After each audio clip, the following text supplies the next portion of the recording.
Now, U.S. lawmakers are going after China as a currency manipulator. Again, this tends to be kind of popular in Washington. So is this legitimate, or is this just China bashing for political reasons? And also, as more people worry about a global economy risking lapsing into recession, what's going to be the tipping point, and is there any stopping it?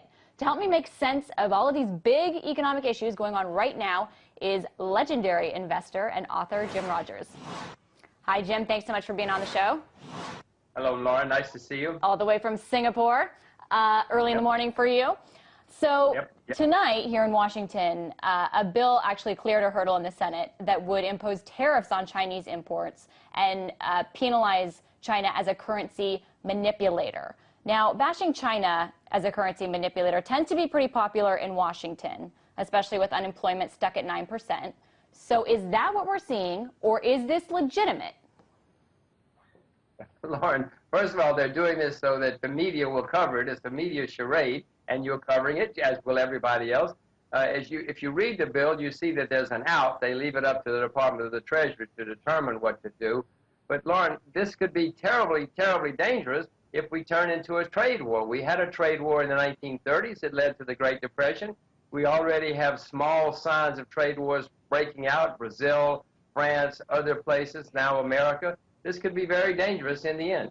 Okay, Jim, I want to get back to this serious stuff, but are you saying that basically I'm a sucker? No, I'm not saying you're a sucker. 535 people in Congress who paid a lot of money and have huge staffs pull this off. They do this, and they give it to you. No, of course it's serious. Lord, if it turns into a trade war, it is the most momentous thing of 2011. Trade wars always lead to wars. Nobody wins trade wars except, generals wind up fighting the physical wars when this happens. No, this is very dangerous. So, no, you're right to cover it. The problem is Congress is making themselves look good when, in fact, they may be having a problem. Now, to China, and are they manipulating? China certainly has set its currency at an artificial rate, but to their defense, they have been opening it up for 6 years now. Nearly every quarter, they do more and more to make the currency more internationally tradable, and it does find its own level. Would I do it the way China's doing it? No, I would do it this afternoon. I would do it right now. I'd make the currency completely free-floating. I'm not China. They don't listen to me. They don't listen to anybody. They don't listen to you, Jim? No, I know that. I mean, their currency has risen, I think, 30% since 2005. So my question for you, you're talking about a trade war. What would happen in order for that to happen?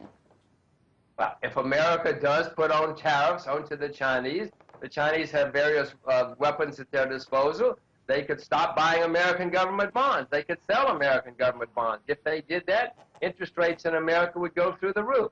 The value of the U.S. dollar would go down a lot, perhaps a lot, or at least a little. Now, this would not be good for anybody, including for China. But what happens, Laura, whenever people get slapped in the face, they always think they have to slap back. Yeah, well, along with what you're saying with the U.S. dollar, that's something that people have been saying for a while, that the U.S. dollar is going to be hit with all of this bad economic news and in any number of scenarios, but that hasn't happened. Why is that?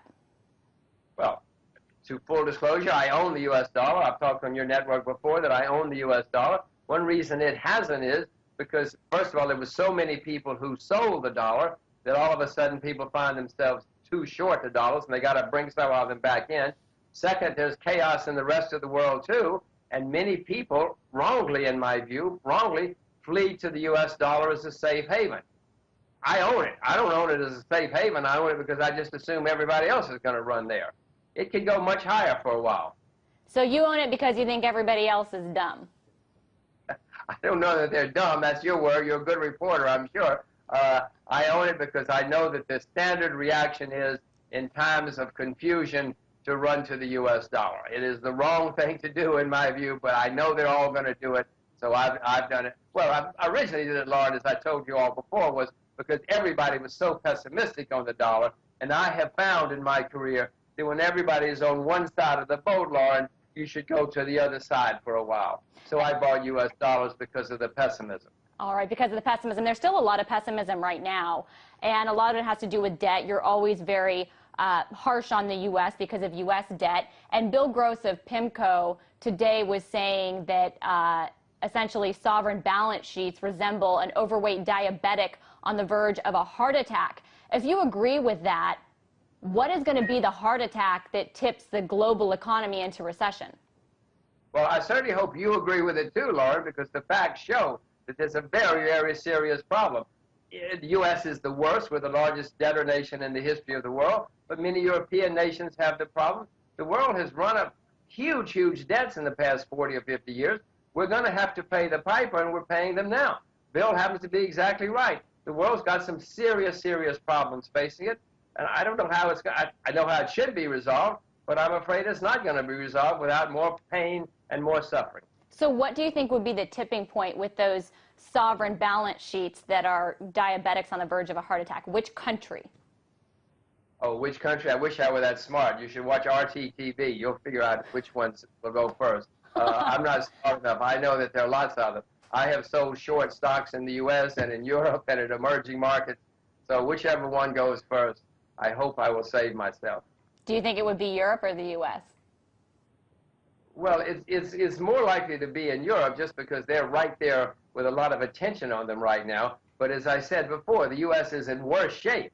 The U.S. as a whole is the largest debtor nation in history, and we have a lot of independent states, Illinois, California, New York, to name a few, which are in very dire straits, just like Greece and Portugal and Ireland. So all of us in the West have serious problems. Serious problems and serious gridlock in Washington. And one interesting solution that the former budget director, Peter Orszag, came out with was saying that, hey, maybe America needs less democracy. Maybe more of these decisions need to be made by commissions as opposed to the political institutions that have been mired in gridlock. Does he have a point? I don't know why he thinks that government by committee is going to be any better than government by Congress. No, committees never work. I mean, if you're going to take it to the extreme, what you need is a man on a white horse who will come in and say, okay, enough of this mess, and start over. I'm not advocating that. I'm not advocating that at all. I'm just suggesting that it has happened throughout history when things get really bad. But I don't see that a committee, we've appointed a committee, Lord. They appointed a committee of 6 politicians. Now, when I say that, I laugh because 6 politicians is not going to be any better than 535 politicians. Mm-hmm. But when it comes to economic decisions, might it be better if America had a little less democracy? I know that's not popular to say, but a lot of people said that during the financial crisis that China did better because it could just make more decisions without this political process. Well, you always have the danger, Lord, that they make the wrong decisions. It so happened that China mainly made the right decisions in the past 30 years. Singapore, where I live, has made brilliant decisions for 40 years. But suppose you have guys making the wrong decisions. Then it's disaster. Then it's North Korea. Then it's Cuba. I don't want to live in Cuba. I don't want to live in North Korea where the decisions have been even worse. You need an someone with enlightenment who can see the problems and do it. Unfortunately, we don't have many of those people in Washington, D.C. anymore. So you're saying that you would not trust anybody in the U.S. to make the right decisions? I don't trust many politicians anywhere, Lauren. If I haven't made myself clear, let me say again. A pox on all of their houses. Most politicians are more worried about the next election than anything else. Lauren, the studies show that the good politicians, at least in the U.S., were people who were very good at playground when they were in school. Well, that's who we now have running things.